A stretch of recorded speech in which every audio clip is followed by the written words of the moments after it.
Hello, is there anyone talking? I can just see the presentation, but not sure if anyone is talking. I can see the presentation. I can also see the point. Yeah, I just want to know if there is anyone talking or there. I'm not sure. Fine. So let's start. I think we are going to start in some time.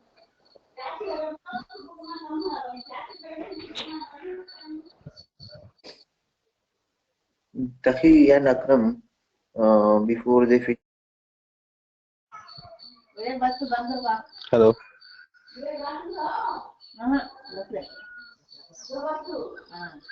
Hi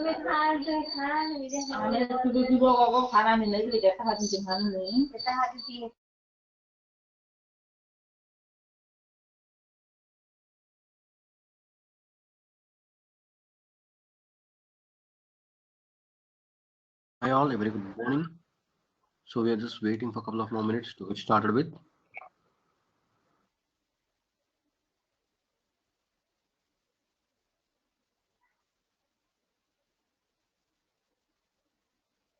Hello, Akram, Taki, you there? Yes, I'm there. Yes, muted. Akram, you're also in DB?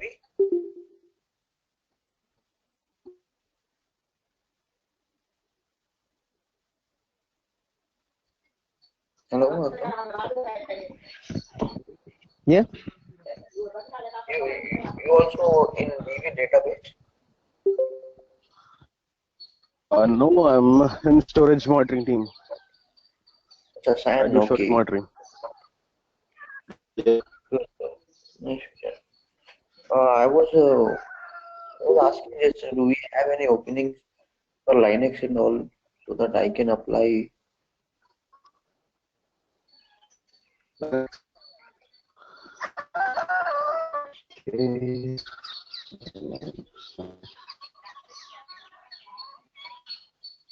Right now we don't have any openings.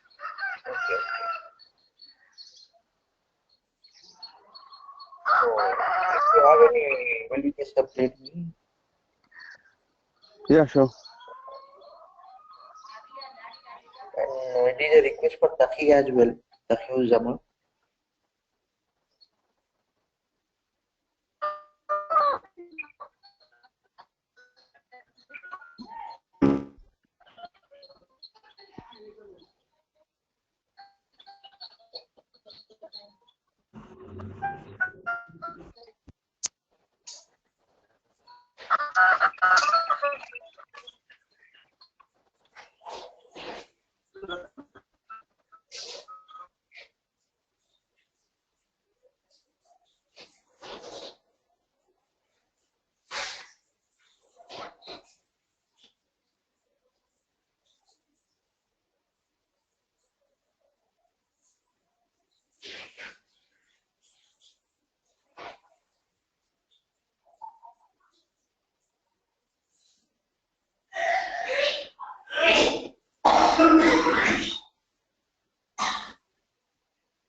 Hello. Shall we start the demo class?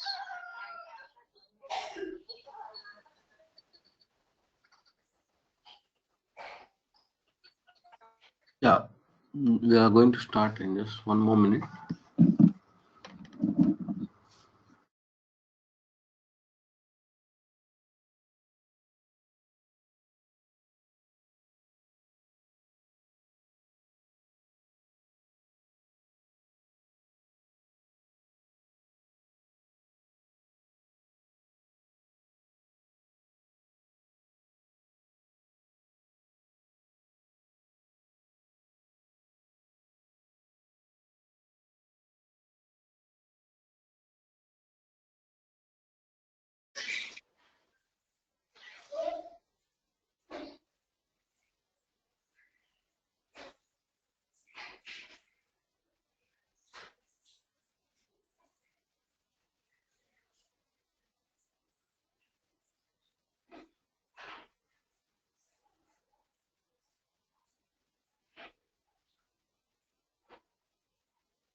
Hi all, a very good morning.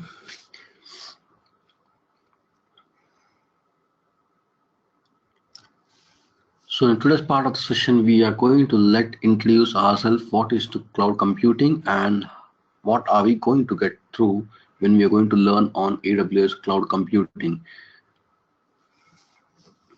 First, letting ourselves know what is cloud computing.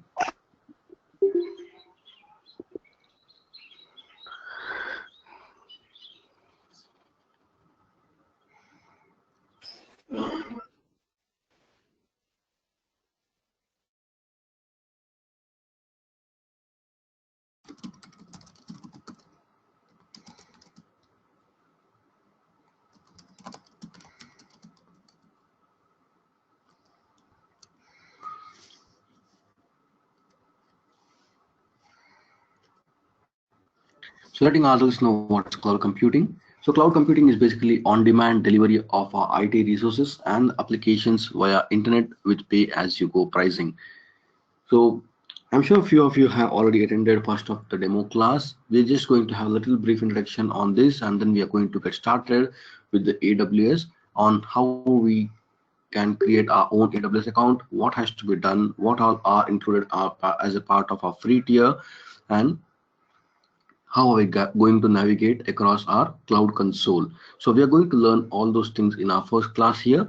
So a little brief introduction on what is cloud computing for those who missed it upon. So cloud computing is basically on-demand delivery of IT resources and applications via internet with pay-as-you-go pricing. So we all know what is electrical services analogy. So even the cloud environment works at the same way.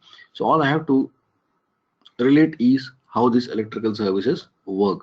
So specifically, we have power plants across our state as well as the country from where we are actually getting the electrical power supplied to our household places. And each household is basically fitted up with an electrical meter where we are measured on the amount of electricity that is being consumed for every specific month. Now you have a lot of different appliances at your home which are charged at different unit. Now it may be light, it may be fan, it may be air conditioner, it may be mixer grinder, or it can be a TV, music system, anything that we use across our home. And different services can be used at any moment of time. So your electricity is always available. You just need to switch it on, and then you should be able to start using the electrical appliance. And the amount of time you're going to use that electrical appliance for, you are going to be charged for that specific moment of time. Similarly, when we talk about the cloud computing, it is as same as that. So cloud data centers are basically set up across the different locations in the world by companies like Amazon, Google, Microsoft, and few more, right? So we are just going to make sure that we are going to use their data centers. And how are we going to get connected? In our case here, we are going to get connected with the help of internet. And what we are going to use, IT resources. So what can be the IT resources and applications? It could be anything like storage, mailing system, or if you want to create your own software, accessing your servers, anything, right? So we are going to access those kind of IT resources and applications with the help of internet, and I'm going to only pay for the amount of time I'm going to use them. So it can be virtual servers, it can be the databases, it can be storages, or anything else that we are going to play around with. So that was a short introduction about what is cloud computing, and we do have 3 different models like public model, private cloud model, and the hybrid cloud model. So for a long while, we have been into the private cloud models. Now people are shifting towards the public cloud models. So in the private cloud models, as you see here in the picture below, it depicts a specific company's building where the data center has actually been set up inside the building itself, right? So earlier, what used to happen, whenever the companies used to go bid across to the third-party companies for building the software, and whenever they used to get the project, they specifically used to develop that specific project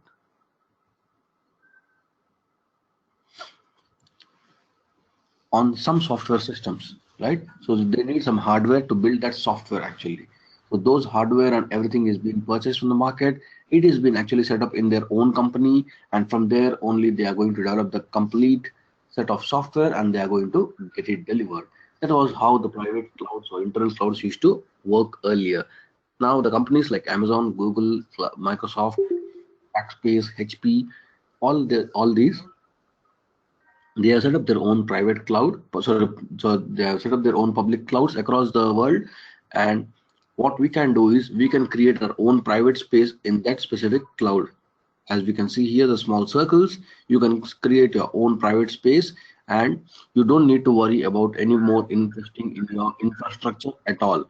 So investing in the infrastructure and the hardware and every other thing is being taken care of by the public clouds. All I need to worry is only about the software and the servers that I want to use for the building it up. So that is all about the public clouds. So when we talk about a hybrid cloud, it is basically a combination of both of them. So I'm going to connect my private cloud with the public, and then it becomes a hybrid.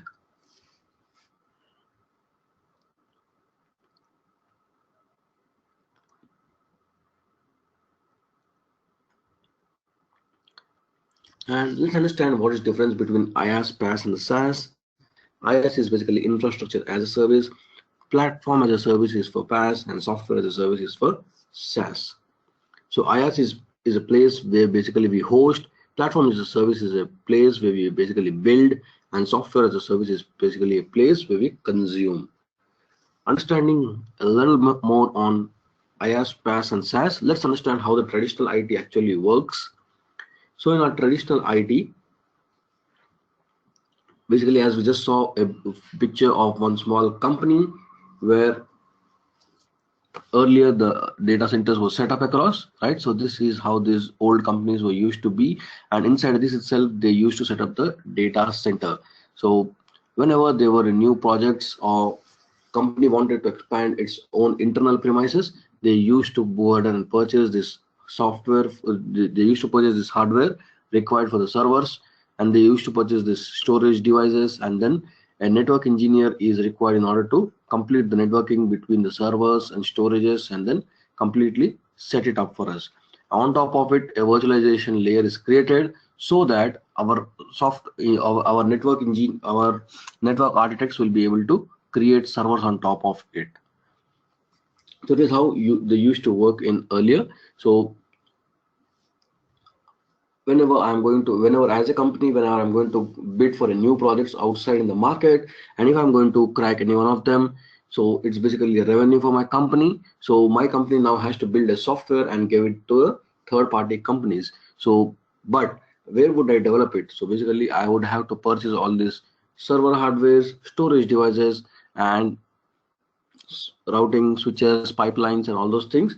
And on top of it, a networking engineer would be required who is going to get connected all of them, and he's also going to set up a virtualization layer on top of that, so that my architects in the company would straight away go ahead and choose which kind of server they would require, whether it's a Windows, whether it's a Linux, whether it's Ubuntu, any kind of server which is actually basically required for the development of the software. And we can also install any kind of database on these servers, and then we can create our own application, run them, and we have to secure and integrate them as well. So that is how the traditional IT company used to work. But when we talk about the cloud models, we have three different types, that is IaaS, PaaS, and the SaaS. When we talk about the IaaS, that is infrastructure as a service, I do not have to worry anything on related to the hardware side. Everything is taken care by the cloud vendors, and I just need to straight away give this piece of cloud solutions to my architect in the company, and they are going to decide which servers are basically required, whether it is a Windows or whether it's a Linux. So if you are trying to build a .NET application, as an architect, you would decide that I would like to have a Windows server, and I'm going to develop a .NET application, and in the backend, I'm going to maybe use Microsoft SQL services, that is the database, and I'm going to securely integrate all of these things, that is application with the database, and then I'm going to run it across. So in the IaaS, solutions become much more easier for the architects. And when we talk about the PaaS, we don't even need to worry about what's happening with all of this, what kind of server, what kind of database, everything is already taken care by the vendor, and you just straight away need to develop or build the application. So you also have a ready environments inside the cloud. So you just say that I want a environment which already has pre-installed Linux, pre-installed my database, and all those things are interconnected, and you just want to straight away start coding or developing the application. So that for the developers, PaaS is the best way to get started with, and the SaaS, software as a service, that is something that we all consume. Now we all use Gmail, so that's basically a software that is already built across for us. So as an end user, we are basically consuming those services. So any application that we talk about in the Android Google Store or maybe in the Apple iStore, so those are all basically applications already which are pre-built for us. So that is software as a service. So we are least bothered where it has been developed, whether it is developed in the Java language or whether it is developed in some other. We are least bothered about it. We are just bothered about how do we use that application and what output can that application bring it for us. So just to classify broadly, we have three different types, that is SaaS, PaaS, and IaaS. So SaaS is basically for the end users, that like every one of us, there are normal public who actually consumes all these services, and then application developers specifically use the PaaS, that is platform as a service, and then we have IaaS, that is infrastructure as a service, which is specifically used by the architects.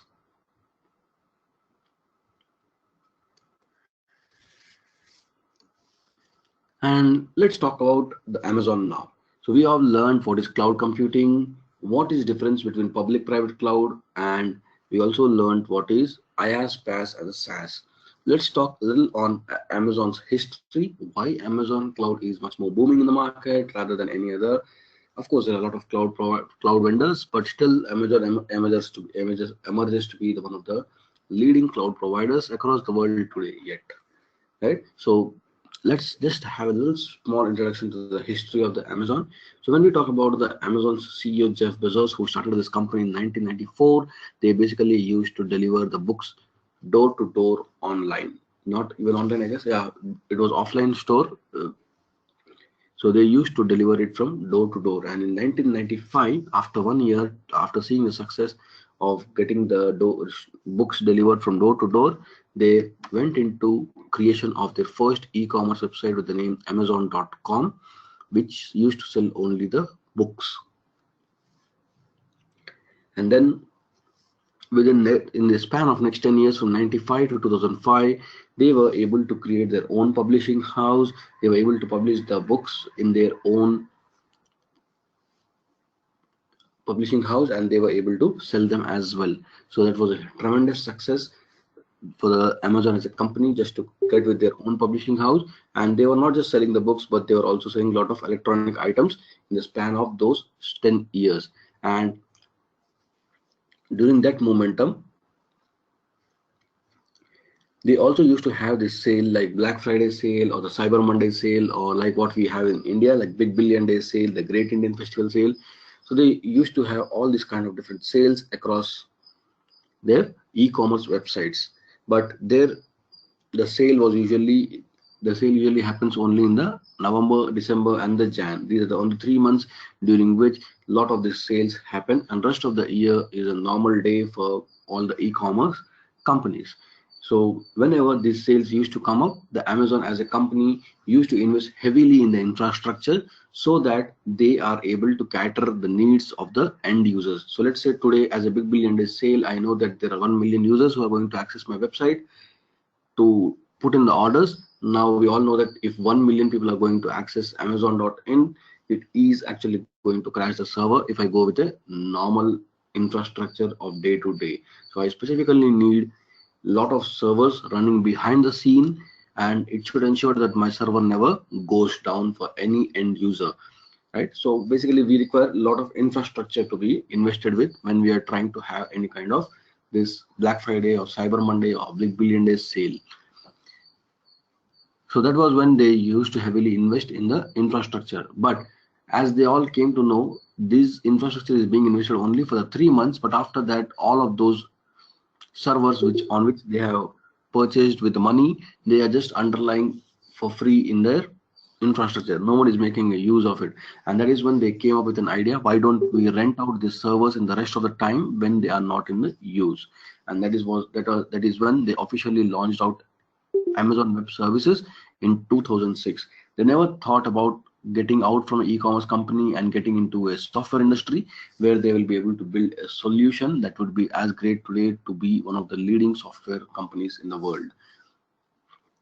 So today we all know that Amazon Web Services as a cloud has really emerged up well.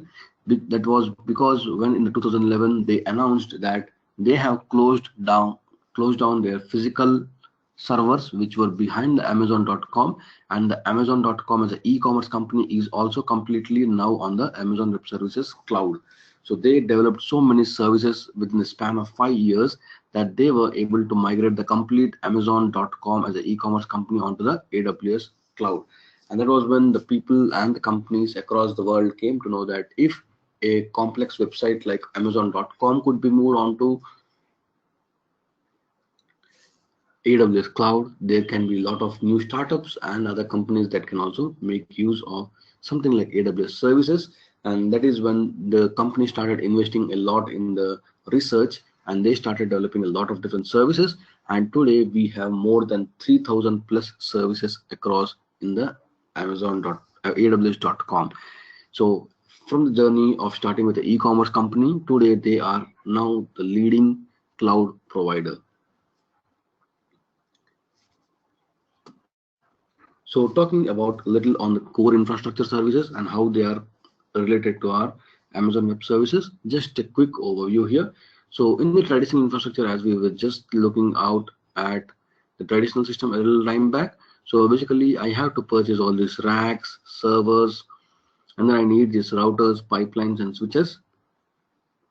And then the storage devices, we basically have the databases and the DAS, SAN, and the NAS. So all this needs to be interconnected with each other with the help of an administrator, right? So I have to purchase all these things from the market, get it interconnected with the help of administrator. Then I need to set up a firewall as well as the access control list to secure the complete traditional infrastructure. And thereafter, my developers in the company will be able to start developing the application on these servers. When we talk about the Amazon Web Services, comparing how the servers can be launched, it is very simple. I just need to select an AMI. That is, AMI is basically a Amazon machine image. So whatever machine image you want, basically if it is a Windows or Linux, just need to select it across, and then you can straight away launch a server. So here we call Amazon EC2 instance as a compute engine in our AWS cloud. As a part of our networking, we also have something called as load balancers. So if you have multiple servers serving the same configuration, like as we were talking about Amazon.in or maybe Flipkart.com, where they have multiple servers behind the scene, because as you all know, on the Big Billion Days sale, they'll not be able to cater the needs with the only one server.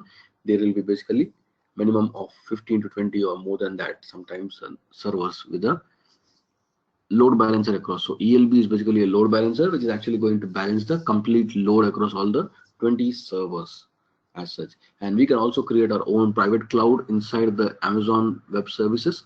So inside this private cloud, I can launch my own EC2 instances. Basically, EC2 instances are like virtual machines. I can launch all the virtual machines. I can launch my databases. I can launch any other software services in my private cloud. And we also have, as a part of storage, we have some Amazon EBS, that is block store volume, EFS, that is elastic file system, and S3, that is like storage service for all the flat files, and then the RDS, that is a relational database system. So I can go ahead and spin up my own database like Oracle, MySQL, Postgres, or Microsoft SQL services. It's just a click away from your computer for the Amazon RDS. You just click it and within 5 minutes you already have a database up and running, and you can get started with creating the tables and storing the data. And in order to secure the complete environment, we have security groups and NACL. Here we have ACLs, here it becomes NACLs. ACL is basically access control list, and ACL basically becomes network access control list.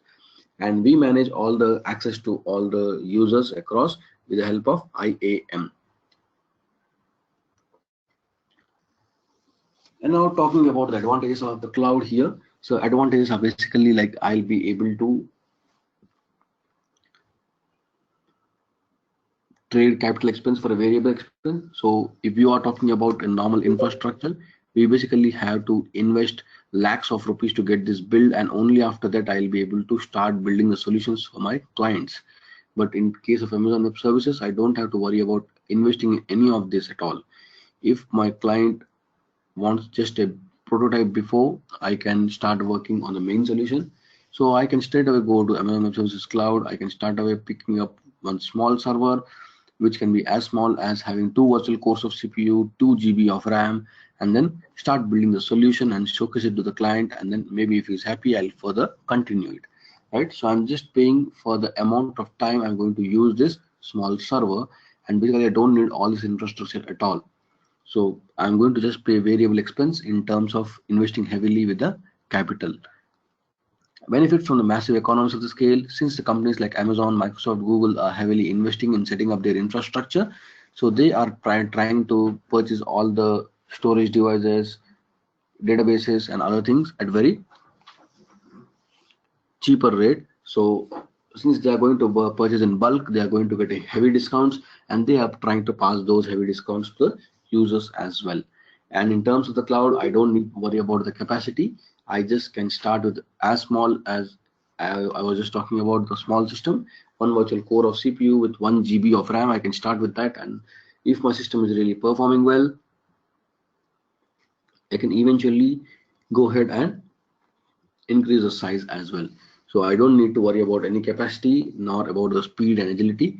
So I can change the size of machine depending upon the number of users at any moment, and I don't need to specifically spend any money on running or maintaining any data centers. That is a major important thing as an advantage that we get in the cloud. And we can go global in minutes. So if you think you want to go ahead and launch and get started with your e-commerce company or any other software, you can get it done on the AWS cloud within a few minutes.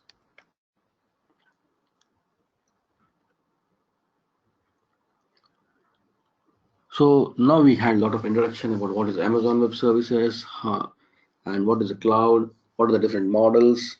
So let's get started with how do we create an account in the AWS, or how do I get access to the AWS cloud. So it's very simple. Just need an internet in order to get connected from a laptop or a mobile, and then you will be able to easily make the way through to the AWS cloud. So let me show you. So I'll just go down to one of my browsers. I'm going to open up aws.com amazon.com. So this is the URL that you guys have to go ahead and hit it across.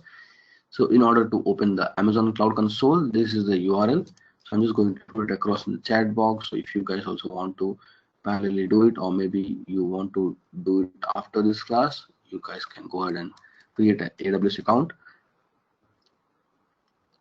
So there might be a lot of questions. Will I be charged across for using the services on the AWS cloud? Yes, of course we are charged, but Amazon as a company, he's giving these services for free for 1 year. So we guys can actually go ahead, create a free account and use the lot of services for free, and then we'll be able to play around so that we get the confidence of building up a solution, or maybe working in a company. Wherever we go, it will actually help us. So it does here come up with a create a free account, and it is going to show me what all I'm going to get in for free. I'm going to go ahead and click on this.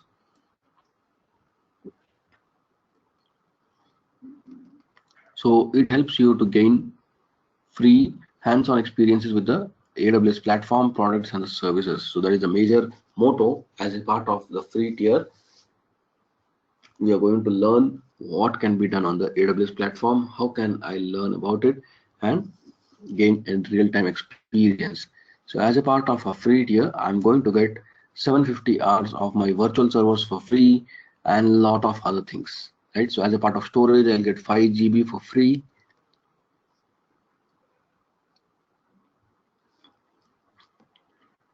And databases can also be used for up to 750 hours. So there are a lot of things yet apart from this normal ones which I'm discussing. You get a lot of things for free and you will be able to use them across. So here it is a complete list. So before we can read about all those things, let's first go ahead and create an AWS account. It's very simple. I just need to click on create an AWS account.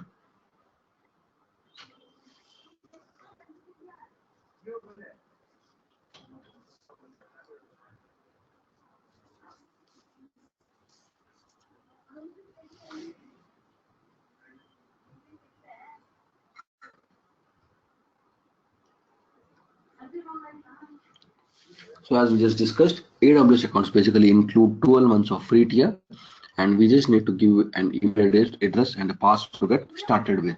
So I'll just go ahead and give some email address here.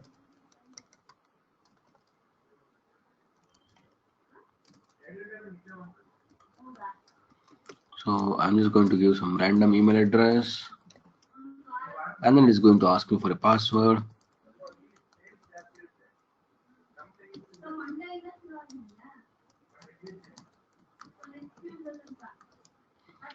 And then the name of your AWS account, with what name you want to get started with. So maybe I'll just give the same name as I have in the address.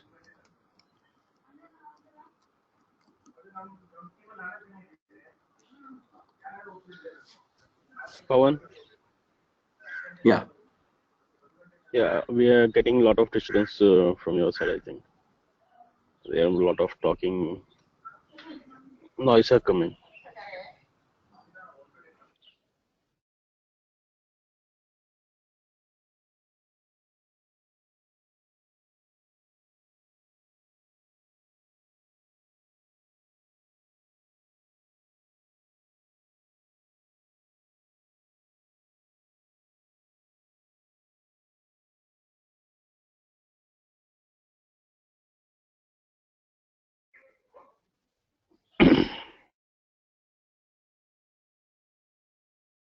I hope it's better now.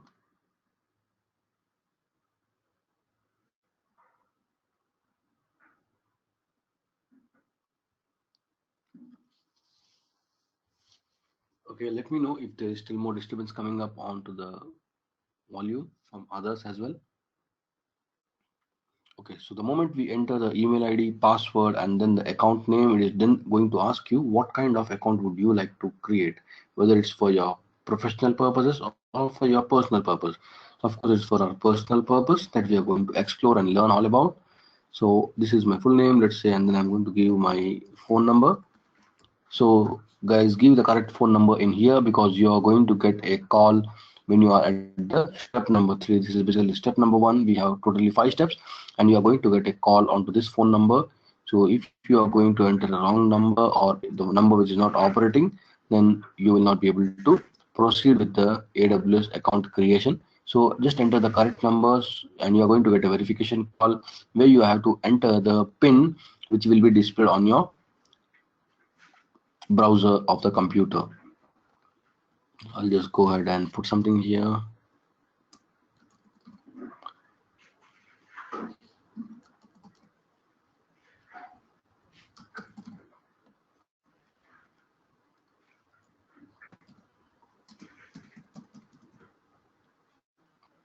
And then just say check for the agreements. So you are agreeing for all the terms and conditions, and then just go ahead and say create account and continue. So the moment I go ahead and do that, it is basically going to ask you for your credit card or debit card number. So do not worry about it. They basically don't charge you anything else apart from here something. So it is basically a charge of 2 rupees, which is again going to be reversed back in a couple of days. And trust me, there's nothing wrong in storing a credit card information on this here. So they are not going to charge you anything. As per the RBI rules, they cannot even charge anything in India until the transaction goes via OTP or a secure password. So even though our credit card or debit card numbers are there with them, they'll not be able to charge anything as per the Indian government rules. So you are safe to put in your credit card or debit card number, and they are going to process a charge of 2 rupees, and then that will be also safely submitted back to you within next couple of working days.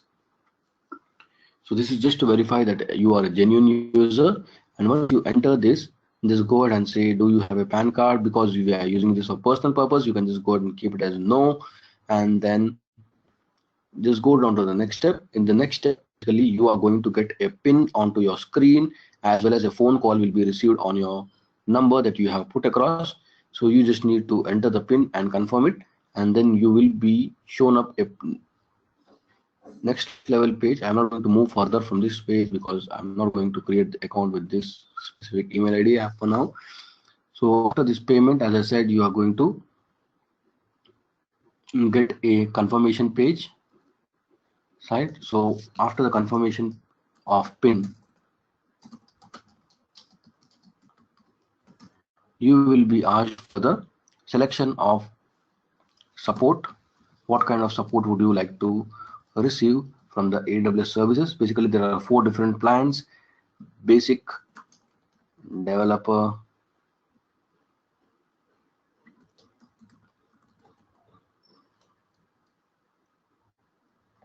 enterprise,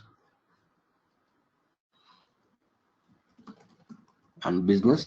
So there are 4 different plans that you basically get in the support. So from developer to enterprise, everything is chargeable. Only the basic is free. So as a part of a free tier plan, just go ahead and select the basic support plan, and then you are ready to get started with your Amazon AWS account. That is it. It's very simple. It just take a task. It's just a task of 5 minutes to get started with and create your own AWS account. So once you create your own account, you will be able to follow up all the labs that we are going to do in our class here. So I'm going to showcase all the labs, and you guys will be able to practice it on your own AWS account itself. So at your own convenience, you will be able to practice your own labs at your system. So that is on the AWS cloud, how we get started with creating the account. So once you have already created an account, just go down to aws.amazon.com and click on my account here and click on AWS console. It is going to ask you for ID and password you will be able to get inside the AWS console. So let me log in into my console and show you how it appears to be.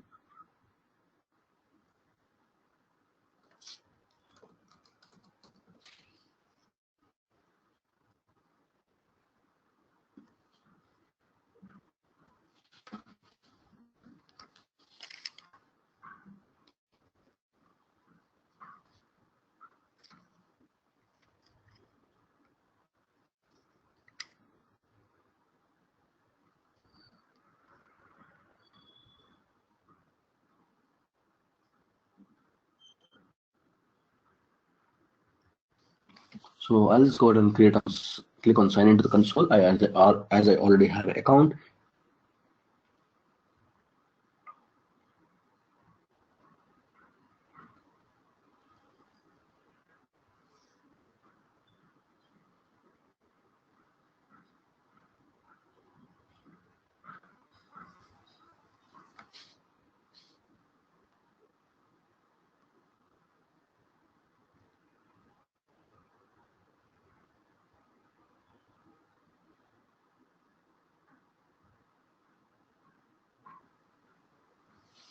Okay, I'm just going to click on sign in as I already entered the user ID and password, and it is going to ask me for the second level password on my account.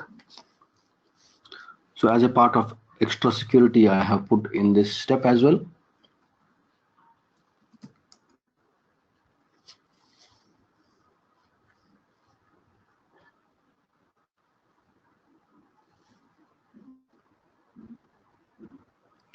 This is how the cloud console is going to appear overall.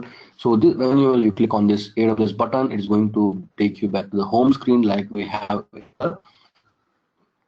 Windows here. Whenever I click on this, I'll be able to open up the start menu. And then if I want to go to home screen, I just click on the left hand side here. So this is going to take me to the desktop. Similarly, in this case here, I'm just going to click on this AWS, which is going to take me to the home screen.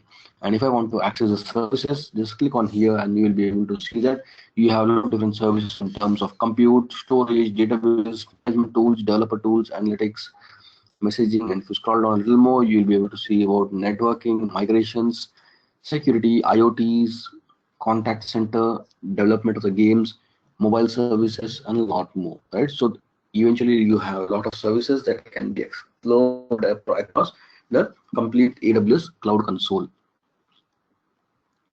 You may also want to find a service directly by typing the name here. Maybe if I just say S3, it is going to get that specific service directly for me. It is in case if you find it is difficult to navigate from here which service which specific part, so I can just go ahead and put in here and I'll be able to find it across.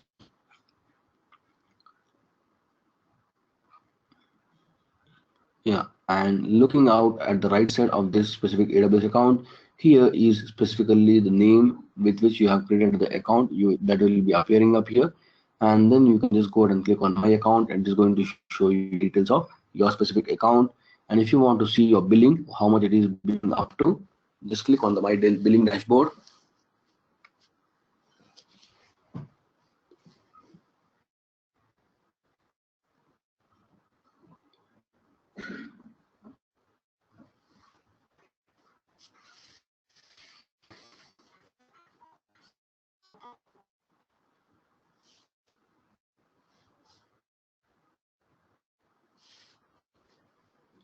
So it's taking a little while to load. I'll just refresh it back. Yeah, there you go. I have received my billing dashboard.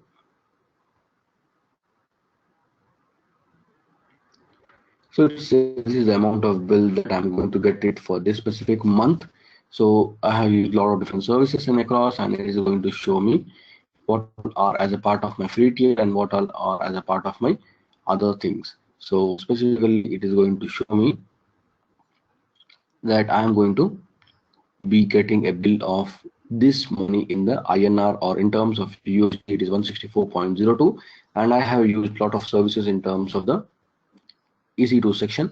As a part of other things, I don't have any other billings, and other services as well. Here it is zero. Only the tax part is again $25, so it sums up to $164 in my AWS account here.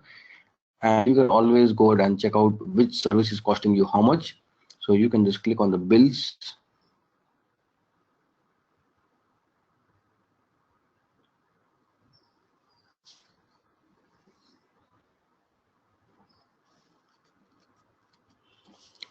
And you will be able to see what is it all about. So you can see your complete payment summary.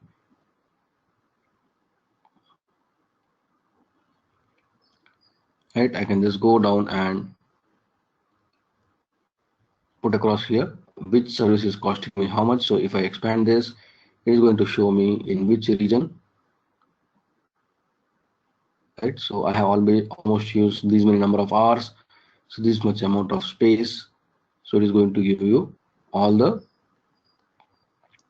statistics here. This service is costing you how much.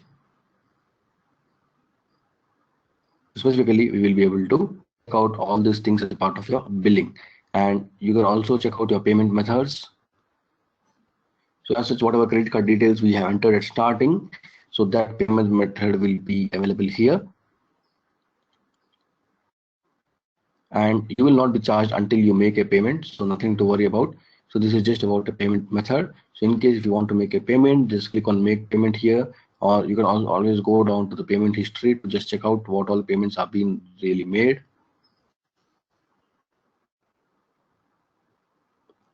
So currently it says I do have one of the unpaid charges, and if I want to click and see my payment history, I can just go ahead and click on it.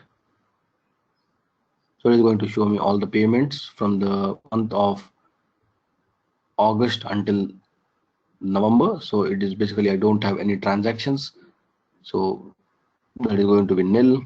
So you can also have consolidated billing. So if you have more than AWS account and you want to manage the billing only from one of them, so you can also do that. So you can always link all the AWS accounts into one and get your billing done.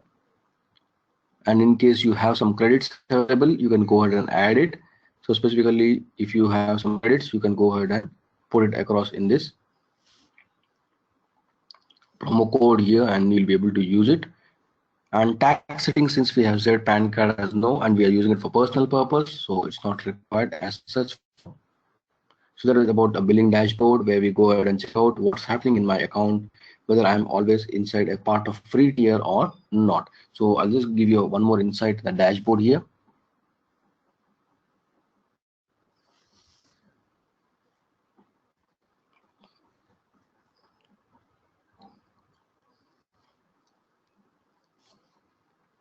So here it does show you here what is available as part of free tier. So let me tell you about S3 storage here. As I said, we get 5 GB of storage free for a month. If you see, it is still showing me how much I have utilized. So it says 0.03 GB is being utilized by myself from the 5 GB, right? So that is almost like 0.64% is being utilized. And if I'm going to use it the same way, at the end of month, I'll be using only maximum of up to 0.84%. Right, so that is a prediction, and this is the current month to date usage as a part of my AWS account. So you can always visit your dashboard to find out how much is being utilized or how much is being not. So that was about billing dashboard. And you can also go down to the support. Let's say you get any further problems in your AWS account. If you have any, like I was wrongly charged for this $164, which has been now removed. So you can always go down to the support center and just raise a ticket on any wrong charges that appeared on your account.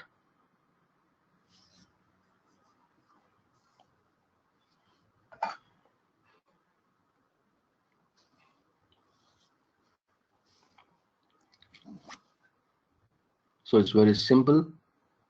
You just need to go ahead and create a case. We call it a support case. Once you create a support case, you will be able to get through. So here it did say I had already raised one incident here, or a case here, where by mistake something was clicked upon and I was being charged for $164. So I had just raised in, and then they were able to assist me further on the same. Right. So this is the feedback, and they helped me to get through from it. And always you can check out your plan here. So if you want to go ahead and change, as I said, there are 4 plans: basic, developer, business, and enterprise. So developer, business, enterprise, all 3 plans are going to cost you a little bit of dollars on your AWS account. So for now, you can straight away go for the basic plan. So in the basic plan, you get limited support from them, but still that's fine for us. So in case if you want to get some developer support and other things, then you can basically go for the developer, business, or enterprise level. So other plans are basically chargeable, starting from $29 per month, and the basic one is basically fully free.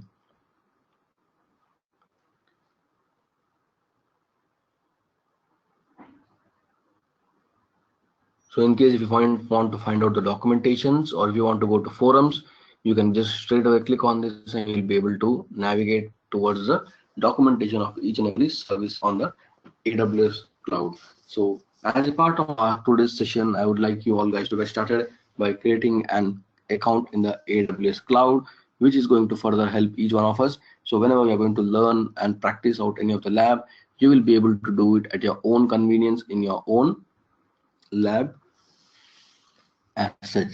And giving you a very brief part here, I'll just go down to the home screen. So we are just going to learn a little introduction to Amazon Cloud.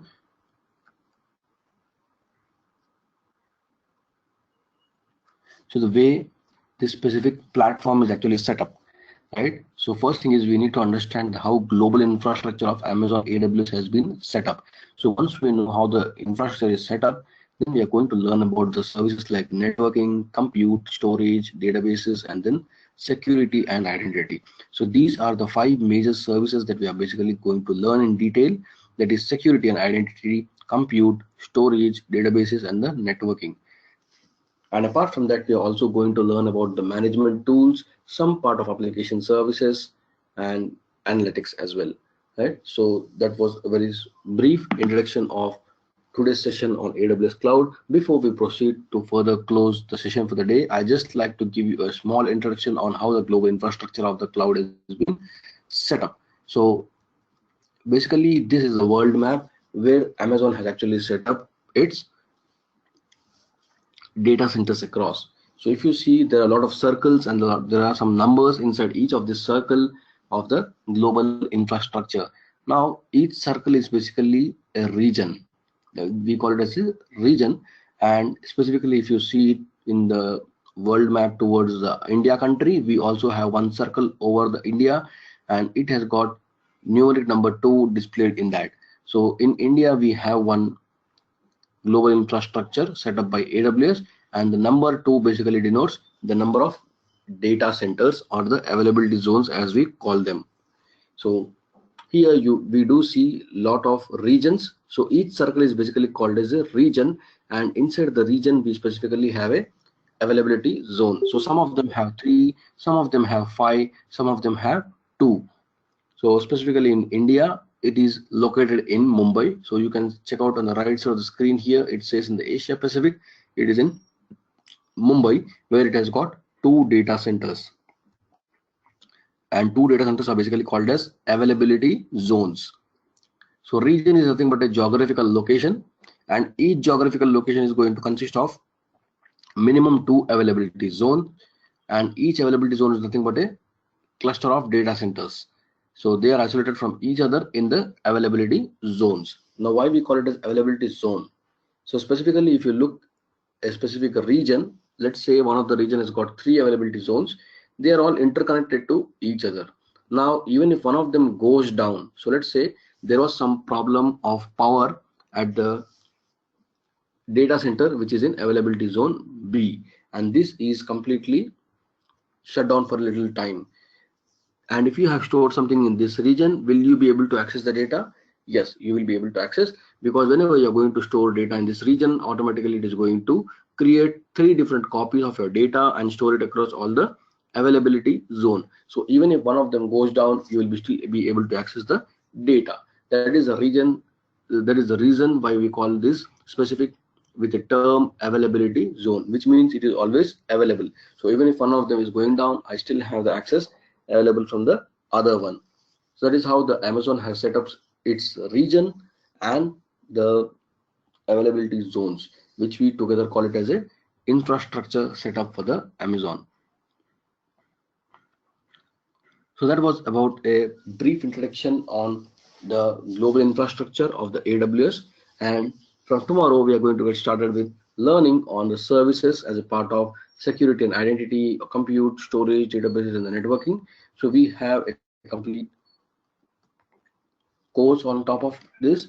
So how we are going to get started with each of this service, and all our sessions would be recorded and will be shared across with you guys, and the PowerPoint presentations or the notepads where I'm going to write a lot of data, also those will be shared across with you guys, so that you guys can practice the parts of labs along with the steps at your own convenience.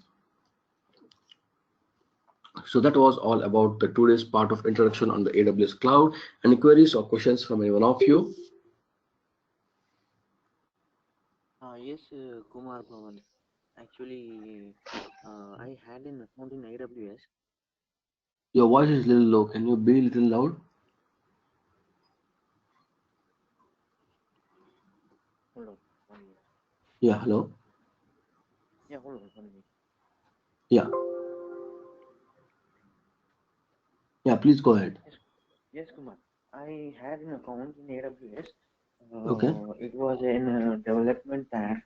So I wanted to learn Linux on that. I wanted to practice Linux on that. So I also Mm-hmm. created platform and all. So Mm-hmm. I didn't know how to log in into that and all. So when I asked Amazon Center, they didn't responded well actually. Mm-hmm. So now if no we have these sessions online or classroom as well. These are completely online. Okay, so these are completely online. Then when I go back and log in into AWS, you will be able to guide me regarding that how to do whatever I took the package from AWS and how can I log in and all. You can show me that, right? Yes, yes, we are going to learn in here.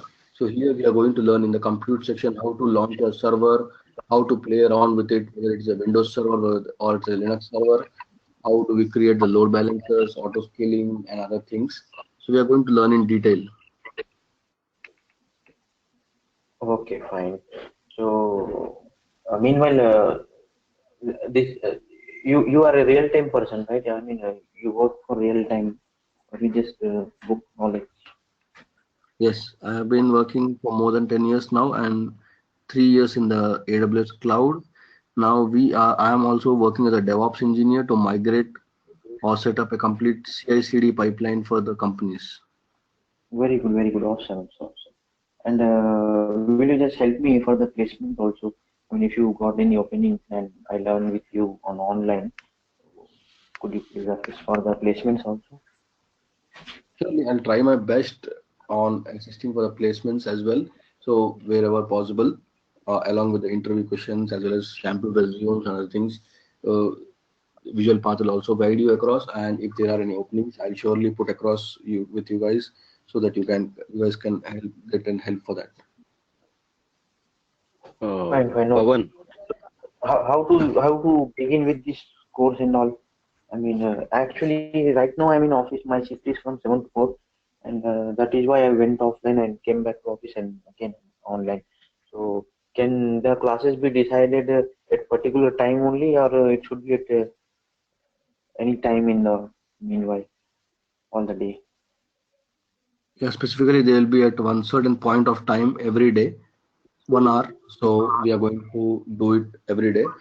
So in case if you have missed anything as such, you will be also shared the recording of each class so that you can go back and look at it. No, I was talking about the time session. It would be nice if it will be after 4 and all. So because after 4 my shift is over and I'll be free for that. Okay, so maybe I'll need to have a word with the visual part team because currently I'm into completely morning batches because I work in a second part of the shift. Okay, fine, no problem. I'll also have a word with the visual part people and all. Yeah, So yeah. let me decide what time is particular and all. And thanks, it was very good session. I missed some of it, but the last part I was able to understand completely. Sure, no worries. okay. Pawan, Yeah, hi. please, Abhay. Pawan, I just want to know one thing. Is this only an online class or a classroom also? It's online class. No classroom classes are available. No, no problem. Correctly. Okay. And one more thing. We after this training, do we get any like projects hands-on on this one projects something based on AWS, like internally, like the Visual Path guys give us some like projects to Okay, practice on. specifically, we are going to do one project at the end of the complete course. Okay. One sample project we are going to do from end to end, how it is going to work. We are going to see through on how we can Okay. implement on the AWS cloud. Okay. So yeah, that's all. That's all from me.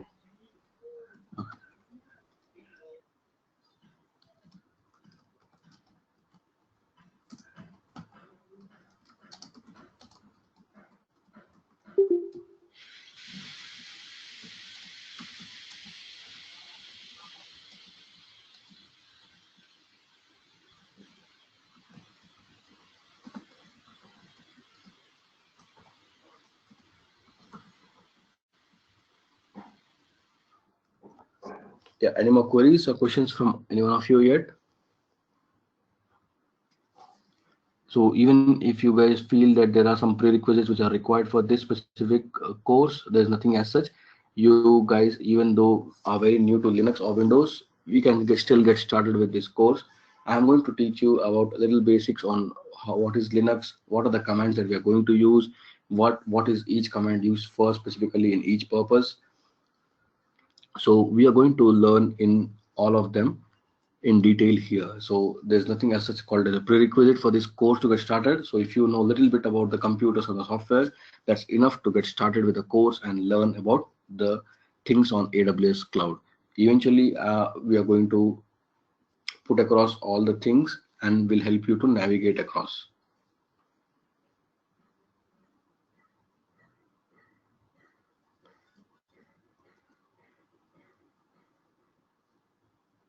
Timings will be mostly in the morning from 7 to 8.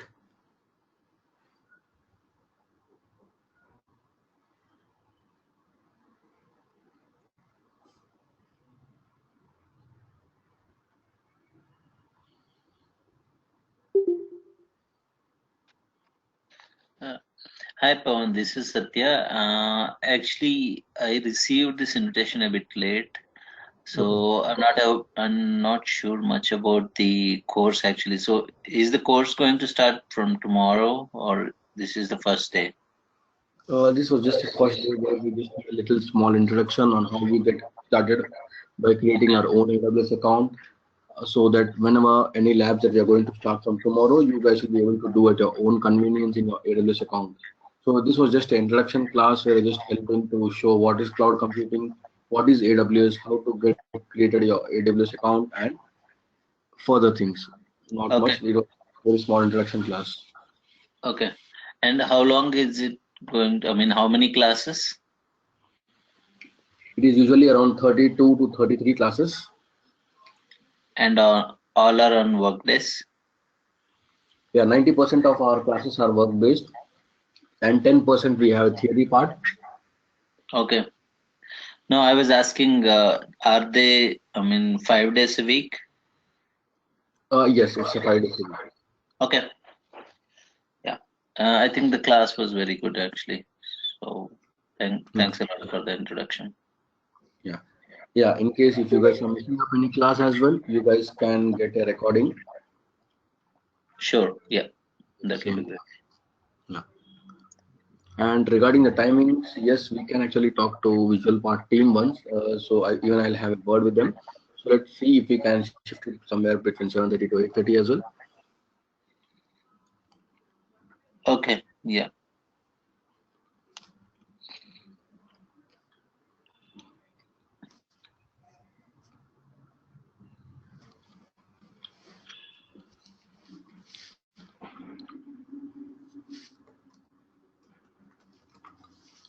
So any more queries, doubts?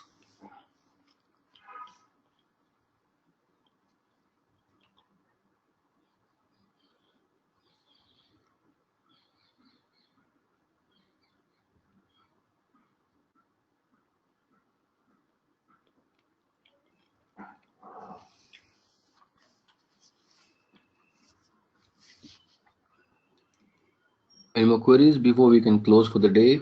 For now, from any one of you? Yeah, I don't have any questions. I'll contact Visual Path for the timings and organizing things. Sure, Satya.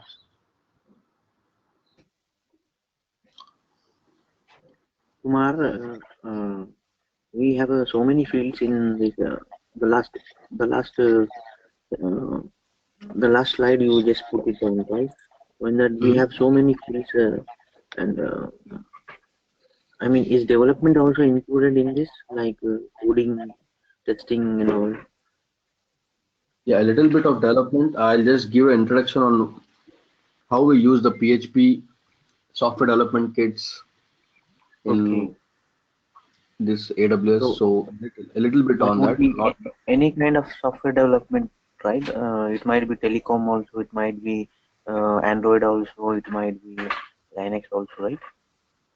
yeah, specifically we'll be dealing more with the web servers, how to set up our websites using WordPress or Magento, and how can we build some CRM based applications. So we'll be dealing much more with those things.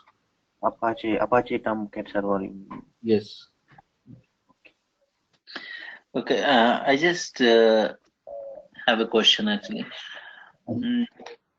Regarding the certification path, are you going to cover anything related to that, or this is just? I mean, this course is mainly focused on practical work or something. Yeah, as such, we also our core content also covers the path to certification. So if someone wants to go and appear for certification, they will be able to do so because we are going to cover a lot of things which are part of our certification as well. Okay, okay. And are you certified? I'm sorry to ask in this forum, but Yeah, no worries. Yeah, I am a certified AWS Architect Associate, certified AWS Architect Professional, certified AWS Developer Associate as well. okay. Thanks a lot. That clarifies. Thank you so much.